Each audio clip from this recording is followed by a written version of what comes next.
Vamos a orar un momentito, por favor, si es tan amable, hermano. Cierre sus ojos. Vamos a pedir que en esta tarde esta palabra nos hable, nos bendiga, nos ministre a nuestras vidas. Porque el Señor siempre habla a través de su hermosa palabra. ¿Sí, hermanos? Siempre, siempre.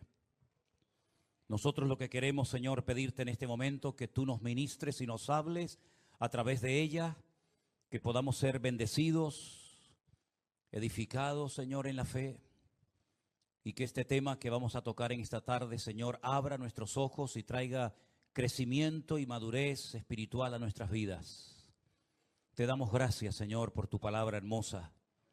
Te pedimos que tú la uses para hablar a nuestras vidas. Te lo pedimos en el nombre de Jesús. Amén y amén. Hay tres porciones que yo voy a leer en esta tarde. Una se encuentra en el Evangelio según San Juan, capítulo 1. La otra porción se encontraría en la carta de Pablo a los Romanos. Y la otra y última porción se encontraría en la carta de Pablo a los Gálatas. Si nosotros comenzamos a leer la Biblia desde el tiempo que salió precisamente el pueblo de Israel de la esclavitud en Egipto, nos vamos a dar cuenta que a los 50 días de aquella salida milagrosa, Moisés sube a lo alto de una montaña que la conocemos con el nombre del Monte Sinaí, donde está durante 40 días y 40 noches en plena comunión con Dios, orando, ayunando y recibiendo palabra para después, al bajar del monte, transmitírsela y enseñársela al pueblo. Me llama mucho la atención que eran esclavos, pero no eran analfabetos. Nunca ha habido analfabetos en el pueblo de Israel, porque desde su más tierna infancia, prácticamente desde el hogar, los niños aprenden a leer y a escribir con sus padres con la palabra de Dios en la mano. Y fíjense, Dios le da un regalo maravilloso al pueblo de Israel que lo conocemos como la ley, la Torá. Algunos a veces me escriben y me preguntan, ¿y dónde puedo encontrar esos libros? ¿Dónde puedo comprar la ley de Moisés? Digo, la tiene en la Biblia, hermano. Los primeros 5 libros de la Biblia, que se conocen como el Pentateuco, son los libros de la ley de Moisés. Génesis, Éxodo, Levítico, Números y Deuteronomio. Esos son los 5 libros de la ley, escritos por Moisés. En esos libros encontramos un total de 613 mandamientos. 613 mandamientos que iban a regir al pueblo de Israel hasta que viniera el Mesías. 613 mandamientos que humanamente hablando eran prácticamente imposibles cumplirlos todos. En la ley que fue dada por Moisés no hay gracia, no hay misericordia. En la ley el que la hace, la paga. En la ley es el ojo por ojo y diente por diente. Dice la Biblia en Juan capítulo 1, verso 17, que la ley nos vino por medio de Moisés, pero la gracia y la verdad vinieron por medio de Jesucristo. Encontramos 3 aspectos fundamentales de la ley, y es la ley y la gracia, la ley y la justicia, y la ley y la promesa. Son 3 aspectos importantes que vamos a ver en esta tarde referente a este tema. La ley fue un instrumento que el Señor utilizó durante siglos para guiar al pueblo de Israel y protegerlo de alguna manera de todas las malas costumbres y de todas las terribles prácticas que llevaban a cabo los pueblos que les rodeaban. Ellos tenían que guardarse moral y espiritualmente. Ellos tenían que marcar una diferencia. Al fin y al cabo era el único pueblo en el mundo que en aquel momento creía en un solo Dios. Todos los demás pueblos que les rodeaban eran politeístas. El único pueblo que adoraba a un solo Dios eran ellos, era el pueblo de Israel. Y Dios había prometido ya desde el libro del Génesis capítulo 3 que algún día vendría un Mesías, un libertador que haría una obra en sus vidas que libertaría y iba a redimir al mundo de sus pecados, y ese libertador o Mesías sabemos quién fue, ¿verdad? Nuestro Señor Jesucristo. Pero hasta que viniera el Mesías era necesario que el pueblo se comportara bien, que no se contaminara con las costumbres y con las prácticas y con las religiones paganas de su época. Por eso ellos tenían fiestas diferentes, costumbres diferentes, un régimen de comidas completamente diferentes. Ellos vestían de una forma diferente, ellos tenían leyes completamente diferentes, porque ellos tenían que marcar una diferencia. Y para eso sirvió la ley, para que ellos interiorizaran que eran un pueblo escogido, un pueblo diferente a los demás pueblos. Y la ley fue el instrumento que Dios iba a utilizar para proteger de alguna manera a ese pueblo hasta que viniera el Mesías. Pero la ley además también sirvió para que todo el mundo de Israel supiera que todos eran pecadores. Porque la ley siempre iba a señalar en dirección al pecado de la persona que lo cometiera. Y desde el más grande hasta el más pequeño, nadie se escapaba. Todos eran pecadores y la ley lo dejaba muy claro. Y no solamente la ley indicaba que todo el pueblo era pecador, sino también hablaba de las consecuencias que vendrían por el hecho de pecar y de apartarse de los caminos del Señor. Todo eso lo iban a encontrar en la ley. Y finalmente en la ley se iban a dar cuenta de que eran totalmente incapaces de cumplir con las exigencias y con las expectativas que Dios tenía para cada uno de ellos. Así que en cierto sentido podríamos decir que la ley era como un espejo que reflejaba la realidad del hombre en su relación con Dios. Un espejo que reflejaba la realidad de sus vidas. No disimulaba sus pecados, no ocultaba sus pecados, sus rebeldías, sus rebeliones, sino todo lo contrario. Reflejaba y muy claramente que ellos eran una nación que, aunque eran diferentes, eran exactamente igual de pecadores que cualquier otra nación de la tierra. Lo que me llama la atención es que esas leyes, esos mandamientos, esos decretos, esos estatutos no fueron escritos en papel, en pergaminos, sino en piedra. No solamente los 10 mandamientos, sino que Moisés seguramente invirtió mucho de su tiempo para que todos estos 613 mandamientos y todas las fiestas y ceremonias y liturgias y rituales también fueran escritas en piedra, para que el viento, la erosión, la arena del desierto no terminara borrando lo que Dios un día les había dicho en el monte Sinaí. Así que la ley vino a través de un instrumento llamado Moisés. Dios lo escogió a él para que sacara al pueblo de la esclavitud de Egipto, para que le entregara y enseñara la ley al pueblo. Pero dice la Biblia que la gracia y la verdad vinieron no por medio de la ley ni de Moisés, sino vinieron por medio de nuestro Señor Jesucristo. Amén, hermanos. Así es que no solamente el Señor enseñó la ley, los 613 mandamientos, sino que en su deseo de volver a restaurar al hombre en su comunión con Dios, cuando el Señor Jesucristo vino, no solamente recordó la ley que les había dado en el desierto a través de Moisés, sino que les enseñó otro modelo, otro estilo de vida. ¿Y cuántas veces encontramos al Señor Jesucristo diciendo: oísteis que fue dicho, mas yo os digo, ¿verdad? Oísteis que en el Antiguo Testamento, en la ley se decía ojo por ojo y diente por diente. Mas yo os digo, amad a vuestros enemigos, perdonad a los que os ofenden, etcétera, etcétera. Así que el Señor da un paso más en ese anhelo, en ese deseo que Dios tenía de volver a restaurar la comunión del hombre con su Dios. Ahora, si nosotros nos vamos, por ejemplo, al libro en el Nuevo Testamento también, el libro de Romanos, en el capítulo 3, encontramos otro aspecto muy importante de la ley, y es el tema de la ley y la justicia de Dios. ¿Cuántas veces hemos hablado del amor de Dios? Y no hacemos mal en hablar del amor de Dios, porque dice la Biblia que Dios es amor. Pero también hay que recordarle a la gente que Dios es justo, un juez justo. y que Él hace justicia y que Él nunca nos va a tratar injustamente, porque iría en contra de su esencia, en contra de su naturaleza.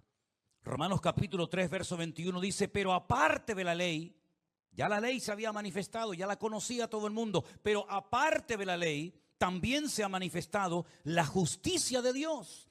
Y esa justicia de Dios que se manifestaría en un momento, de ella se habló en la ley y también por los profetas. Justicia de Dios por medio de la fe en Jesucristo para todos los que creen en Él, porque no hay diferencia. Por cuanto todos pecaron y todos están destituidos de la gloria de Dios. También ellos,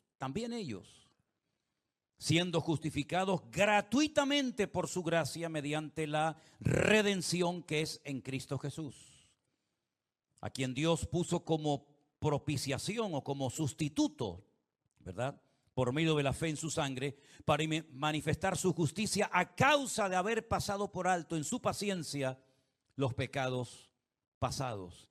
Así que encontramos que la ley decía que el que pecaba tendría que morir.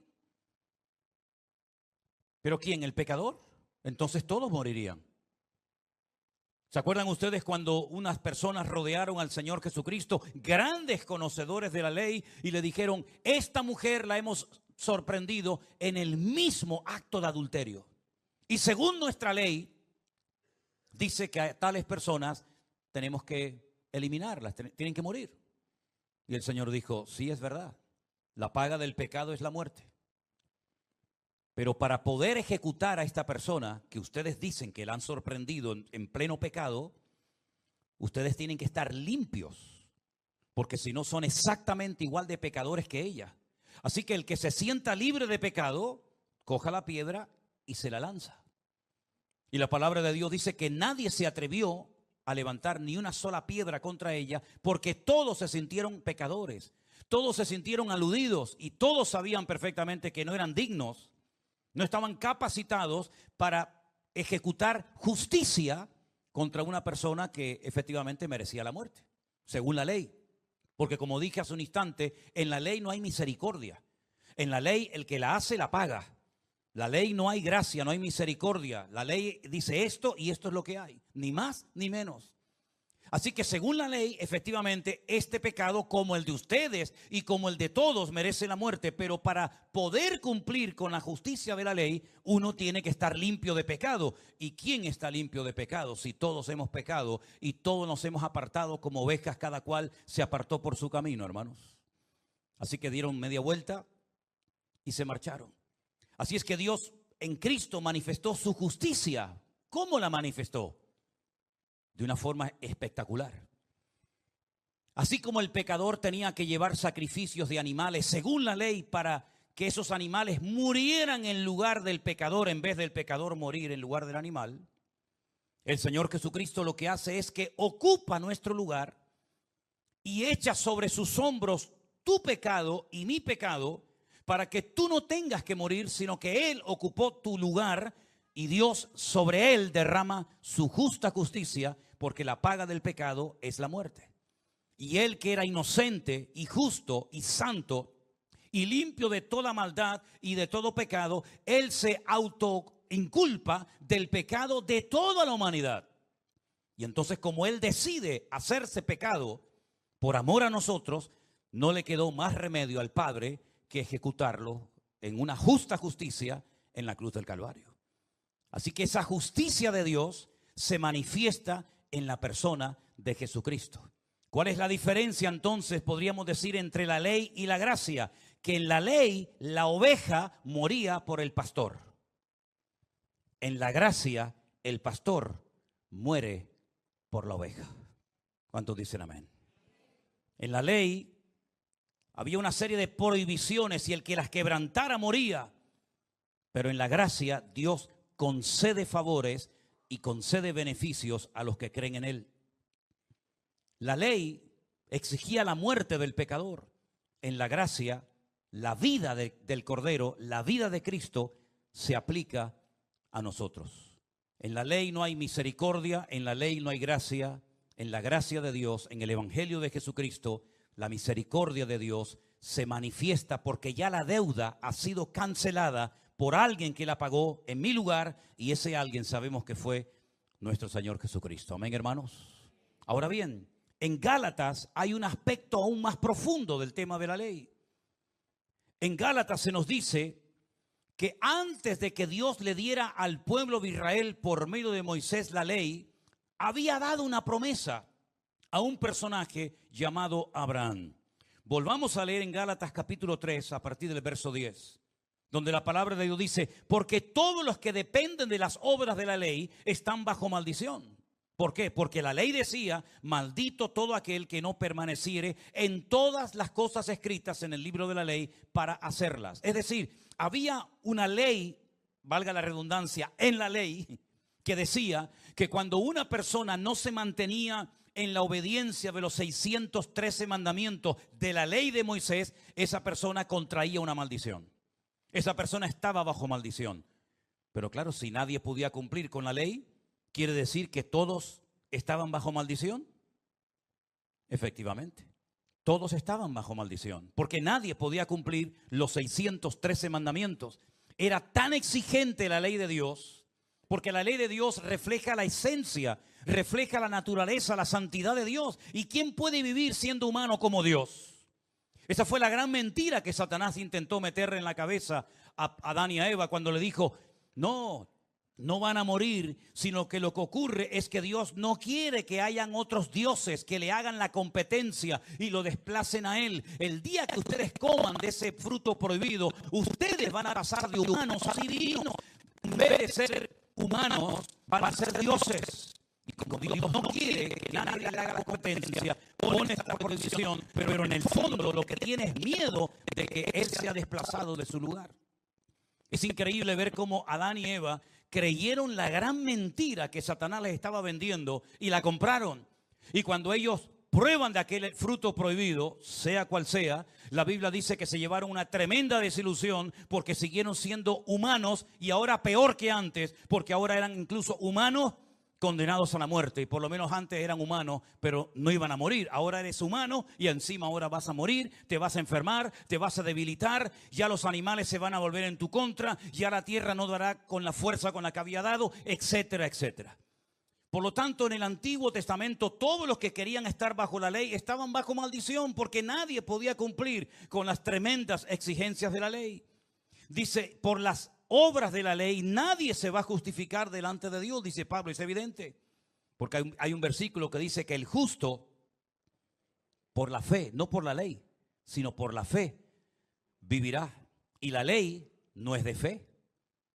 El que hiciere estas cosas vivirá por ellas. Pero Cristo, gloria a Dios por este versículo, hermanos, Cristo nos redimió de la maldición de la ley, porque Él se hace maldición, porque escrito está: maldito todo aquel que es colgado en un madero. Es decir, fijaros qué sabiduría de Dios tremenda. Todo el que infringía la ley de Moisés era maldito. Pero también la ley decía que cuando una persona era muerta en un madero, en un pedazo de madera o en una cruz, diga usted, ponga usted el término que quiera, también quedaba maldito. Entonces lo que Cristo hace es que Él decide que lo maten clavado en una cruz. No de una lanza, no decapitado, no ahogado en el mar de Galilea, sino en una cruz, en un madero. Para que de esa manera Él también quede bajo maldición. Y todo el que quedaba bajo maldición quedaba convicto de su pecado. Entonces lo que Cristo hace libre y voluntariamente es convertirse en un pecador voluntario, ocupando tu lugar y el mío, para que así no tengan que morir todos por uno, sino que uno muera por todos. Y ya no sean animales inocentes los que tengan que morir por los hombres, sino ahora es el hombre, ese uno, ese Mesías, el que muere por todos los pecadores, y de esa manera cancelar la deuda y pagar el precio de nuestra redención y de nuestra libertad. ¿Cuántos dicen amén? Por eso el que vive bajo la ley no es libre, porque la ley produce religiosidad, fariseísmo. La ley incluso hasta motiva, sin querer, el orgullo, porque cuando eres capaz de cumplir con un montón de cosas, puede ser que presumas y digas, yo he cumplido con esto. De hecho, hay una historia en la Biblia de un hombre que sube al templo a orar y en vez de alabar a Dios, en vez de glorificar al Señor, en vez de darle gracias al Señor por todo lo que el Señor ha hecho por él, lo que hace es todo lo contrario. Él comienza a presumir de lo que él ha hecho para Dios. He ayunado, he diezmado, he hecho esto, he hecho lo otro. Y en vez de reconocerse indigno e incapaz, lo que hace es que presume de que ha cumplido con una serie de cosas de la ley. Y dice la Biblia que bajó a su casa sin ser justificado por el Señor. Porque todo el que se exalta será humillado y el que se humilla será enaltecido. También aquel joven, cuando el Señor le dice, bueno, me estás preguntando qué te hace falta para heredar la vida eterna, cumple con todos los mandamientos. El Señor sabía que los había cumplido, pero quería arrinconarlo, quería confrontarlo con su cruda realidad. Eres una persona religiosa, has cumplido con toda la ley, o tú crees que has cumplido con toda la ley, pero te voy a poner a prueba, a ver si tu religiosidad te permite vivir por fe. Porque si eres tan religioso y has guardado todos los mandamientos desde tu más tierna infancia y te conoces la ley de Moisés de memoria, no vas a tener ningún problema en vender todo lo que tienes, darle todo tu patrimonio a los pobres y comenzar a poner en práctica el texto clave de la Biblia que dice: el justo por la fe vivirá. No te tiene que costar a ti ser un hombre de fe, porque tú sabes el Dios que tú adoras. Y dice la Biblia que se fue muy triste, porque su religiosidad, su orgullo religioso le impedía vivir por fe en la libertad gloriosa de los hijos de Dios, que ya no dependen de nada ni de nadie, porque esa es la verdadera libertad.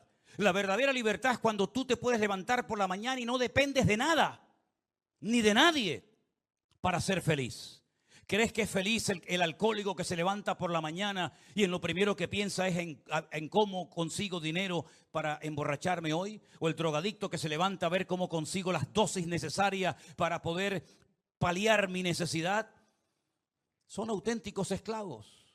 Pero la persona cuando se levanta por la mañana y puede decir: gloria a Dios, no necesito de nada ni de nadie para tener paz en mi corazón, esa persona es verdaderamente libre. Y Cristo lo que quería era traer libertad a ese corazón que era un esclavo de su religiosidad, porque lo que estaba haciendo es que estaba engordando, estaba potenciando su ego. Él se creía religioso, se creía digno y presumía delante de los demás: todo esto lo he guardado desde mi juventud, como diciendo, a mí no me hace falta de nada. Entonces, ¿para qué vienes a mí?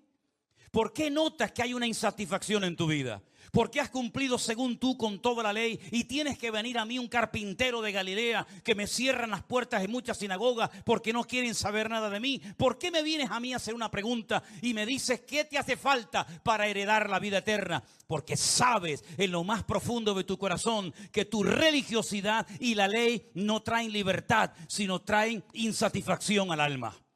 Así que si quieres ser libre, yo te voy a enseñar cómo ser libre. Vende todo lo que tienes y empieza de cero y sígueme y aprende a vivir según mi modelo de vida y no según la ley de Moisés. Y no fue capaz.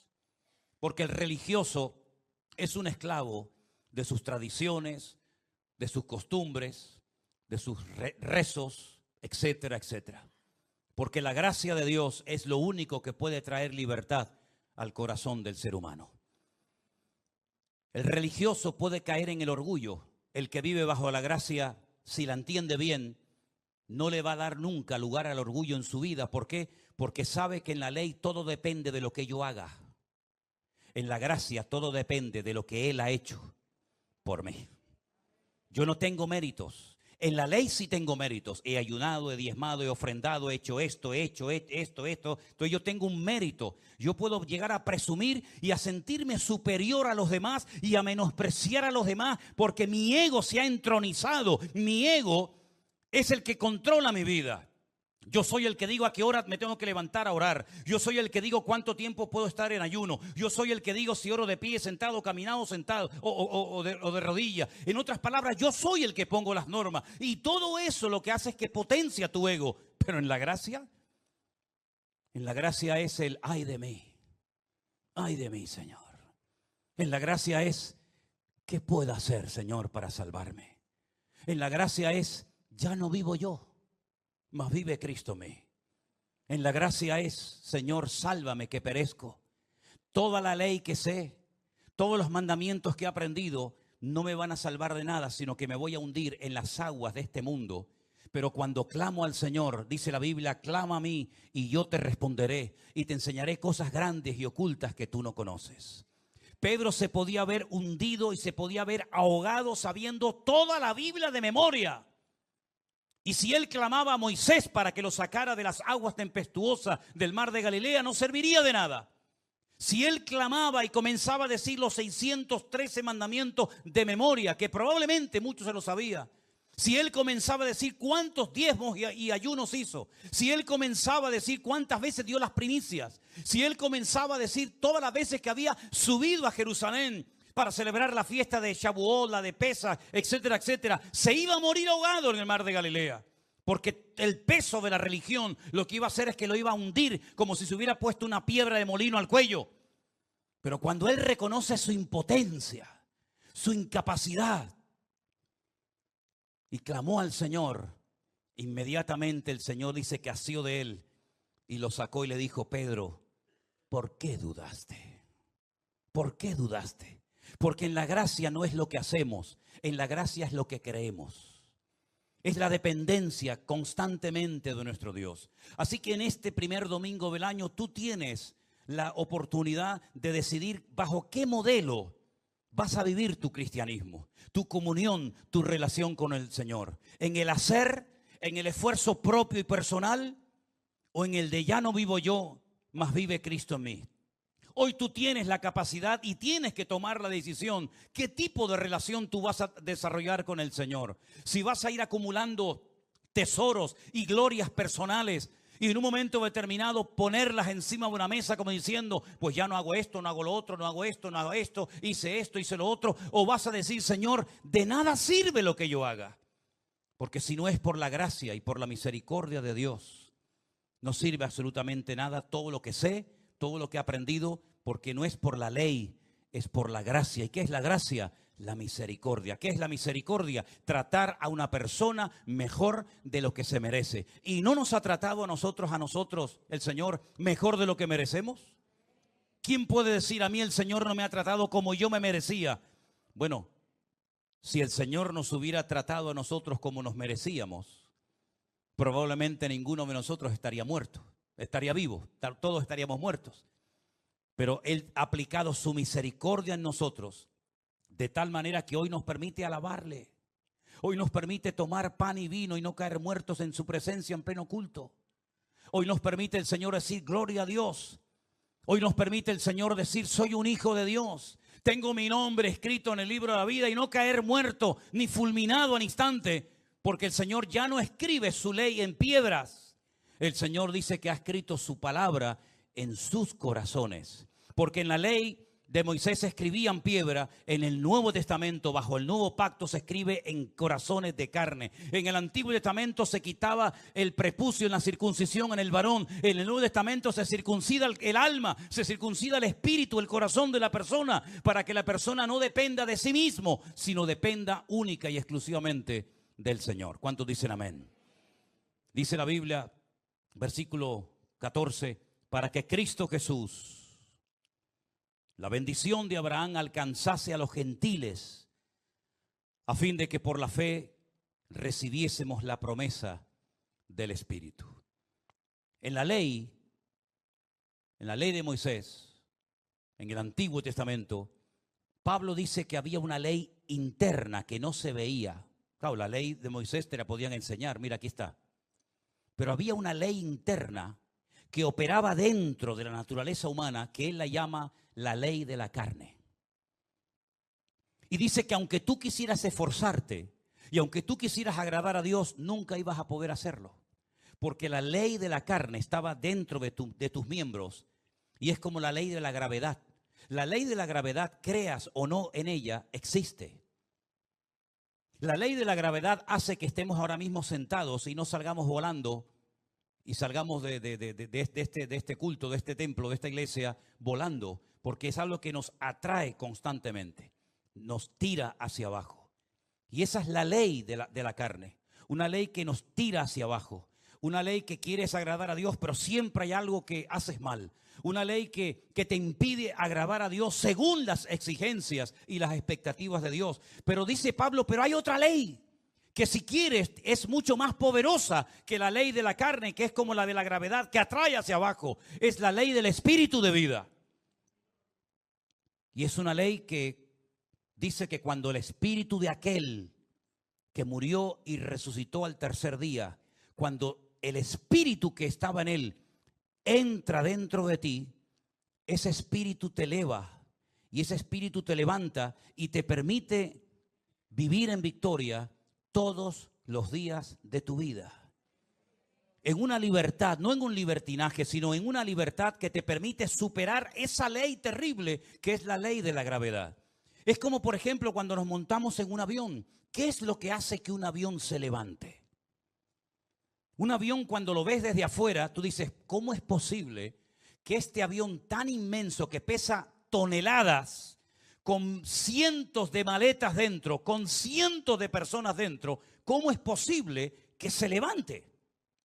Si hay una ley de la gravedad que atrae los cuerpos hacia la tierra, y esa ley existe, pero es que hay otra ley, y es que cuando el avión comienza a coger velocidad por la pista y está siendo atraído por la ley de la gravedad, en cuanto levanta el morro, en cuanto levanta la parte delante del avión y abre las alas, lo que hace es otra ley, lo levanta del suelo, y los motores lo que hacen es que lo impulsan hacia adelante. Ha negado, se ha quebrantado la ley de la gravedad. No, sigue existiendo. Pero hay otra ley más fuerte, y es que cuando el piloto levanta el morro del avión, el aire lo que hace es que levanta el avión hacia arriba y no se queda ahí flotando, sino que los motores lo que hacen es que lo impulsan y lo llevan a otras direcciones. ¿Acaso cuando nos convertimos la ley del pecado quedó anulada? No, sigue estando ahí. La carne será carne toda la vida. Por eso Pablo dijo en Romanos 8, los que son de la carne, ¿en qué piensan? En las cosas de la carne. Pero los que son del Espíritu, ¿en qué piensan? En las cosas del Espíritu. Es decir, no es que el pecado ha desaparecido, al contrario, cada vez hay más pecado en el mundo, ¿sí o no, hermanos? La maldad va a ser multiplicada. Entonces, si la maldad se va a multiplicar y no va a menguar, ¿cómo vamos a poder vivir nosotros en victoria? Si ya nos cuesta vivir en victoria con la maldad que hay, si encima tú me dices que se va a multiplicar, entonces cada vez se va a hacer más difícil. Pero es que dice la Biblia, hay otra ley, que donde abunda el pecado, sobreabunda la gracia. Es decir, habrá un montón de pecado, habrá violencia, habrá agresividad, como los días de Noé, escuchamos el día jueves en el mensaje. Y todo eso es una realidad, es un hecho. Cada vez habrá más maldad, cada vez habrá peores cosas en el mundo. Pero cada vez el que busque al Señor tendrá más fuerza, tendrá más gracia, tendrá más vitalidad en el espíritu. ¿Por qué? Porque no vivimos en la carne como vivían en el Antiguo Testamento, sino que ahora tenemos el Espíritu de Dios, el Espíritu del Señor Jesús. Y cuando entramos en comunión con el Señor, eso le pasó a Pedro en una ocasión, que dice que cuando él fue a aquel monte a orar con el Señor, de repente el Señor comienza a transfigurarse, comienza a cambiar. Era la misma montaña, era la misma persona, era el mismo clima, era el mismo paisaje, pero sin embargo la comunión del Hijo con el Padre lo iba transformando de tal manera que Pedro llegó a decir, oye, yo me quiero quedar aquí, yo no me quiero bajar de aquí. En otras palabras, este es el mejor lugar del mundo, porque aquí donde hay comunión con Dios y hay relación con el Señor. Entonces lo que nosotros tenemos que hacer no es quejarnos de cómo está el mundo va a ir de mal en peor, hermanos, así de claro. Lo que tenemos cada vez es que buscar más de Dios. Porque buscando más de Dios vamos a poder contrarrestar la fuerza de gravedad, el pecado que nos tira hacia abajo. Y estando llenos del Señor, si hemos resucitado con Cristo, ponemos la mirada en las cosas de arriba, nos sentamos arriba y miramos el mundo de arriba para abajo y no de abajo para arriba. Y vamos a poder vivir en victoria y por encima de las circunstancias. Y vamos a poder mantenernos firmes en el Señor y vamos a poder marcar una diferencia. Pero no porque nosotros nos proponemos con mucha fuerza de voluntad, porque la fuerza de voluntad no sirve para nada en este mundo espiritual, sino es con mi espíritu, dice el Señor. ¿Cuántos dicen amén? Así que mis queridos hermanos, cuando El apóstol Pablo se enteraba de que venía gente de Jerusalén y se metían en las iglesias y le decían a los recién convertidos, no, esto de la gracia está muy bonito, esto del evangelio está muy novedoso, pero hay que volver a la ley. Hay que volver a la circuncisión, hay que volver a los rituales, hay que volver a la ceremonia, hay que volver. Entonces se celebró un primer concilio y entonces allí va Pablo, Santiago, Pedro y dicen, pero ¿qué estáis haciendo? Por favor, nosotros no vamos a poner esta carga porque esto es una auténtica carga sobre la vida de los recién convertidos. Nosotros lo que tenemos que enseñarles a la gente a vivir en la libertad gloriosa de los hijos del Señor, porque ni ustedes, ni nosotros, ni nuestros antepasados fueron capaces de cumplir con las expectativas de Dios en la ley, porque la ley es perfecta, pero el hombre es imperfecto. La ley es buena, pero el hombre es malo. El hombre no tiene capacidad interior para poder vivir a ese nivel. Entonces Dios lo que hace es invierte el orden. La ley le decía al hombre, sube, mira, ahí está Dios, sube, pórtate bien, perdona, sacrificio, ofrenda, diezmo, sube, y nunca llegaba. Entonces Dios dice, vamos a hacerlo al revés. En vez de que ellos suban a nuestra altura, que nunca lo van a conseguir, baja. Métete en sus cuerpos, en sus vidas, y que suban con tu ayuda y con tu bendición a nuestra presencia. Y por eso, mis queridos hermanos, cuando uno entiende el evangelio de Jesucristo, qué ley ni san ley, qué mandamientos ni san mandamientos. Cuando le dijeron al Señor, Señor, y para ti, de todos los mandamientos que tenemos, que son 613, ¿cuál es el más importante?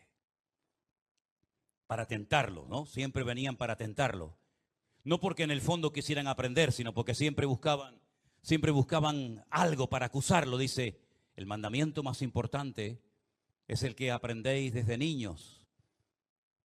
Amarás al Señor tu Dios con toda tu alma, con todo tu corazón y con todas tus fuerzas. Y a tu prójimo como a ti mismo. Pero no hay una contradicción entre el ojo por ojo, diente por diente y amarás a tu prójimo como a ti mismo. Parece que hay como una contradicción. ¿Qué hago? ¿Le saco el ojo o lo amo? ¿Le saco el diente o lo perdono? Porque tanto una cosa como la otra está escrita en la ley. Claro, pero este es el espíritu de la ley, el espíritu vengativo, el espíritu que no hay gracia, no hay misericordia, no hay nada. Por eso el que me la hace me la paga. Y por eso el que me robaba me tenía que devolver 4 veces más de lo que me había robado. Pero en el Nuevo Testamento, en el nuevo pacto, el Señor dice, ahora tú eres capaz de amar a tu prójimo como a ti mismo. Y ahí viene la pregunta saducea, la pregunta capciosa, ¿sí? ¿Y quién es mi prójimo? Porque para el judío, el prójimo es otro judío. Y el Señor dice, no, para ustedes y para todos los que creen en mí, el prójimo es todo ser humano. Jonás no fue capaz de entender eso. Él estaba en el ojo por ojo, diente por diente. Eso de ir a Nínive a predicarles para que se arrepientan y para que se conviertan. Eso no entraba dentro de sus expectativas ministeriales. Él como profeta no podía permitir que un inconverso, que un pagano, que alguien que había hecho tanto daño a Dios y al prójimo pudiera ser perdonado y ser tratado delante de Dios como yo. Por lo tanto, prefiero morirme ahogado en el mar Mediterráneo que antes ir a Nínive a que se arrepientan. Y lo mismo le pasó a Pedro cuando el Señor le dice, no llames inmundo lo que yo he limpiado. Es decir, ya estamos en una etapa nueva. El que sigue en la ley está bajo la ley, bajo la presión de la venganza, del ojo por ojo y diente por diente. Pero ahora nosotros en Cristo somos nuevas criaturas. Y por eso dice, mía es la venganza, yo pagaré, dice el Señor. No somos nosotros los que tenemos ahora que buscarnos el mejor abogado, presentar denuncias a todo el mundo para ganar el juicio y demostrar que yo era el que tenía la razón y los demás estén equivocados, sino que ahora yo ya no estoy bajo el fiscal del Antiguo Testamento, sino bajo el abogado del Nuevo Testamento. ¿Usted quiere vivir bajo el fiscal de la ley? Ahí la tiene. Pero usted quiere tener al mejor abogado del mundo que no pierda ningún caso y que nunca permitirá que sus hijos pasen por cuestiones que Él no ha permitido. Póngase bajo la cobertura del Señor Jesucristo, el mejor abogado del mundo. ¿Cuántos dicen amén? Entonces el Señor le da al pueblo de Israel a través de Moisés la ley. viene y aplica la justicia de esa ley a través de Cristo. Pero ahora hay un paréntesis y el Señor Jesucristo le dice a los judíos: vosotros sois de vuestro padre el diablo. ¿Cómo que nuestro padre el diablo? Nosotros nunca nos hemos considerado hijos del diablo ni hijos de fornicación. A los mismos meses, a todos exactamente igual, pero cada uno de nosotros, como seres individuales, tenemos que tomar la decisión: ¿cómo voy a vivir mi relación con Dios? ¿Bajo la presión de la ley, normas y preceptos y cumplimientos, o en esa libertad gloriosa donde el Espíritu de Dios habla a mi corazón, me confirma a través de su palabra su verdad, y cuando me reúno con mis hermanos puedo compartir las virtudes de aquel que me llamó de las tinieblas a su luz admirable? ¿Cuántos dicen amén? Cierra tus ojos en esta noche, mi querido hermano y amigo. Recuerda esto: en la ley la oveja moría por el pastor, en la gracia el pastor muere por la oveja. Aleluya. Yo he venido a daros vida y vida en abundancia. En la ley se condenaba al pecador. En la gracia, a través de los méritos de Cristo, se justifica, se perdona al pecador. El ministerio del Antiguo Testamento era una sombra de lo que vendría en el Nuevo Pacto. Y Cristo es el cumplimiento de aquellas promesas dadas a los patriarcas en el Antiguo Testamento. Hermanos queridos, gócese en esta tarde de estar bajo este nuevo pacto, dándole toda la gloria y la honra a nuestro buen Dios. Aleluya. Bendito sea tu nombre, Dios. Gracias, Señor Jesús. Yo voy a pedir a los pastores que están aquí en esta tarde que suban aquí a la plataforma y juntos vamos a alabar a nuestro Dios. Nos ponemos todos de pie, mis queridos hermanos. Gracias, Señor Jesús. Ellos estarán orando en este momento por todos y cada uno de nosotros, por nuestras familias, nuestros trabajos, nuestros hijos, para que podamos tener un año victorioso y bendecido. Cada uno de ellos va a estar pasando aquí para orar. Aleluya. Gracias, Jesús. Padre, te damos gracias. Gracias, Señor, gracias. Gracias, Señor, infinitas gracias por tu gracia redentora y salvadora. Gracias, Señor, porque tu palabra dice que estaba lleno de gracia y de verdad, Dios mío. Señor, y queremos poner nuestras vidas delante de ti, nuestras familias, nuestros familiares, nuestros seres queridos, aquellos, Señor, que no te conocen, que tengan un encuentro contigo, Dios mío. Que los ojos espirituales se abran a estas realidades, que las escamas se caigan y los oídos se destapen. Señor, ponemos en tus manos nuestras vidas, todo lo que tiene que ver con nosotros, nuestros hijos, nuestra familia. Señor, en el nombre de Jesús, los matrimonios, Señor, que se vea tu gloria, que se vea tu poder, Dios mío, ministrando y tocando, Señor, en el nombre de Jesús de Nazaret, Dios mío. En el nombre de Jesús de Nazaret, Señor, que tu mano esté extendida sobre nuestras vidas, sobre nosotros, Señor, sobre toda nuestra familia, Padre. Guárdanos en este año, Señor, y llévanos a niveles mayores en comunión contigo, porque la comunión íntima tuya es con los que te temen, Dios mío. En el nombre de Jesús, Dios mío, gracias te damos, Señor. Bendice nuestras vidas desde ahora y para siempre. En el nombre de Jesús. Amén y amén. Amado Padre Celestial, gracias por tu presencia en este lugar, Señor. Gracias por tu bendita palabra, Señor. Esa palabra, Señor, como dice tu palabra, que es la verdad, traerá libertad, Señor, a todo aquel que cree en ella, Señor. Padre, te pedimos y rogamos que este año, Señor, sea un año de bendición, Un año donde tú vas a tocar tantos corazones de piedra, Señor, y lo harás sensible a tu voz, Dios mío santo, Señor. Aquellos familiares que llevamos tiempo, Señor, orando por ellos, Señor, este año veremos los frutos de esas oraciones, Dios mío santo. Glorifícate, toca, Señor, cada una de esas vidas, cada una de esas almas, Dios mío. Señor, tú te presentaste diciendo: yo soy el camino, yo soy la verdad, yo soy la vida. Gracias, Dios mío, Señor, porque te hemos conocido, Dios mío, Señor, y has cambiado nuestras vidas. Nos has hecho ser una nueva criatura, Señor, en ti.